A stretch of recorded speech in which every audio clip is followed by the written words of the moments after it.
होते हैं या फिर नुकसान, तो शायद आप सभी लोगों का अलग अलग जवाब होगा। लेकिन एक बात तो तय है कि चाय पीने के फायदे भी हैं और नुकसान भी, और जो कि उसके बनाने के तरीके और बनाते वक्त की गई गलतियों पे डिपेंड करती है। अगर चाय बनाने और चाय पीने ये दोनों तरीके ठीक हो तो चाय हमें फायदा ही पहुंचाता है। लेकिन जब यहीं पे गलती होती है तो चाय एक जहर बन जाती है और नए नए प्रकार की बीमारियों को जन्म देती है। और इसीलिए आज के इस वीडियो में साइंस और आयुर्वेदा दोनों की मदद से चाय से जुड़ी जितने भी डाउट्स हैं उन सब को सॉल्व करेंगे। जैसे कि काली चाय और दूध वाली चाय, इन दोनों में कौन बेहतर होता है, चाय पीने का सही तरीका क्या होता है, सही समय क्या होता है, और चाय कब फायदा और कब नुकसान पहुंचाती है, और चाय से होने वाले नुकसान से बचने के लिए हम लोग को चाय किस तरीके से बनाना चाहिए। तो कुछ भी हो जाए, एक बार वीडियो को एंड तक जरूर देखिएगा। तो हम लोग सबसे पहले बात करते हैं कि चाय के क्या फायदे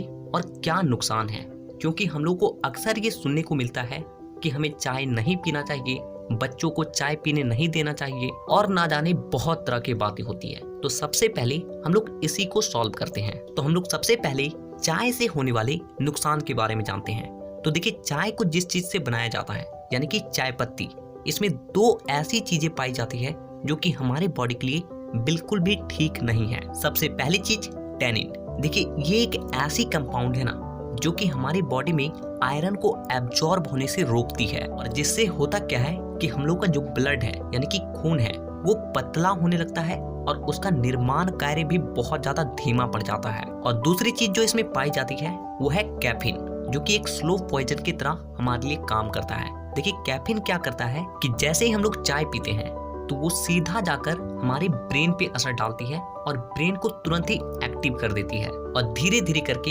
हमारे ब्रेन को ये एडिक्ट कर देती है, ये जो कैफीन है। और यही कारण है कि जो लोग रेगुलर चाय पीते हैं उन्हें जब चाय नहीं मिलता है तो बहुत ज्यादा बेचैनी होना, सिर में दर्द, अकबकाहट सा लगना, कई तरह की समस्या होने लगती है। और ये इसलिए क्योंकि उसका ब्रेन कैफीन से एडिक्ट हो चुकी है, और ये जो कैफीन है ये हमारे ब्रेन के न्यूरॉन्स पे सबसे ज्यादा असर डालती है, और जिससे धीरे धीरे करके न्यूरॉन्स की संख्या घटने लगती है और हमारा याददाश्त कमजोर हो जाता है। लेकिन इसके अलावा चाय के कई फायदे भी हैं, क्योंकि चाय में पॉलीफेनॉल और फ्लेवोनॉइड, इसके अलावा कई तरह के ऐसे एंटीऑक्सीडेंट पाए जाते हैं जो कि हमारे शरीर के बुरे कोलेस्ट्रॉल को घटाती है, एजिंग प्रोसेस को स्लो करती है, कैंसर पैदा करने वाले सेल्स को खत्म करती है। साथ ही चाय में एल्थेनिन नामक एक एमाइनो एसिड होती है जो कि हमारे ब्रेन को शार्प और तेज बनाती है। लेकिन ये फायदे आपके शरीर को तब होती है जब चाय बनाने का तरीका सही हो। तो अब हम लोग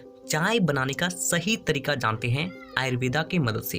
तो देखिए, आयुर्वेदा क्या कहता है कि आप चाय बनाते वक्त चाय पत्ती को जितना कम उबालोगे आपके लिए चाय उतना ही ज्यादा बेनिफिशियल होगी। यानी कि चाय जितना ज्यादा उबलेगा उसमें से फायदे पहुंचाने वाले कंपाउंड उतना ही ज्यादा घटेंगे और नुकसान पहुंचाने वाले कंपाउंड उतना ही ज्यादा बढ़ेंगे। और इसीलिए आयुर्वेदा ये कहता है कि आप पानी को पहले ही गर्म कर लें और उसमें ऊपर से चाय पत्ती डालकर पानी को छाक कर निकाल लें, और इसके बाद आप उसमें कम से कम चीनी डालें या फिर चीनी की जगह गुड़ या फिर मिश्री का इस्तेमाल करें। तो अगर आप चाय इस तरीके से बनाते हो तब जाके आपको चाय नुकसान के बजाय फायदा पहुंचाएगी। तो अब हम लोग ये बात करते हैं कि चाय हमें कब पीना चाहिए और कब नहीं पीना चाहिए, क्योंकि अधिकांश लोग यहीं पे गलती करते हैं। तो सबसे पहले हम लोग जानते हैं कि हमें चाय कब नहीं पीना चाहिए। तो देखिए, चाय हमें उस वक्त नहीं पीना चाहिए जिस वक्त इंडिया में सबसे ज्यादा पिया जाता है, यानी कि सुबह खाली पेट और रात को सोने से पहले।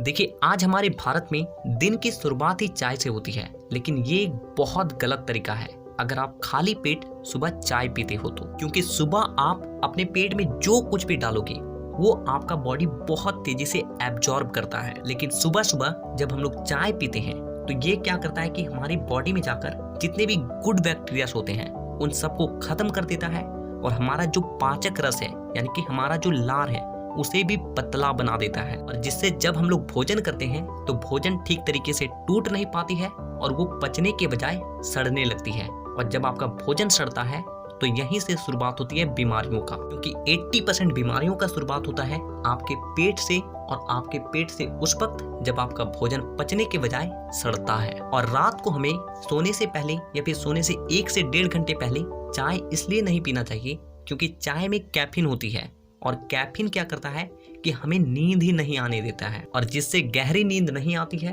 और हमारा बॉडी ठीक तरीके से अपने आप को रिकवर नहीं कर पाता है और इसीलिए सुबह सुबह आपको लेजी फील होती है। तो अब हम लोग ये बात कर लेते हैं कि चाय हमें कब पीना चाहिए। तो देखिए, आप चाय पूरे दिन में कभी भी पी सकते हो, लेकिन ध्यान रहे केवल आपको रात के वक्त चाय नहीं पीना है और सुबह अगर आपको चाय पीना है तो कुछ खाने के बाद ही चाय पिए। खाली पेट कभी भी आपको चाय नहीं पीना चाहिए। तो अब हम लोग ये बात करते हैं कि दूध वाली चाय और काली चाय, इन दोनों में से कौन सा बेहतर होता है हमारे लिए। तो देखिए, अभी मैं आपको कुछ देर पहले चाय से होने वाले जितने भी फायदों के बारे में बताया ना, वो काली चाय की ही थी। क्योंकि लाल चाय में आप जैसे ही दूध मिलाते हो तो दूध में एक केसिन नाम का प्रोटीन होता है जो कि उसमें जितने भी गुड कंपाउंड्स होते हैं उन सबको डिस्ट्रॉय कर देती है, पूरी तरीके से खत्म कर देती है और वो केवल बचती है एक स्वाद मात्र चीज जो कि हमें पीने में तो अच्छा लगता है लेकिन हमारे हेल्थ के लिए बिल्कुल भी सही नहीं है। स्पेशली उन लोगों के लिए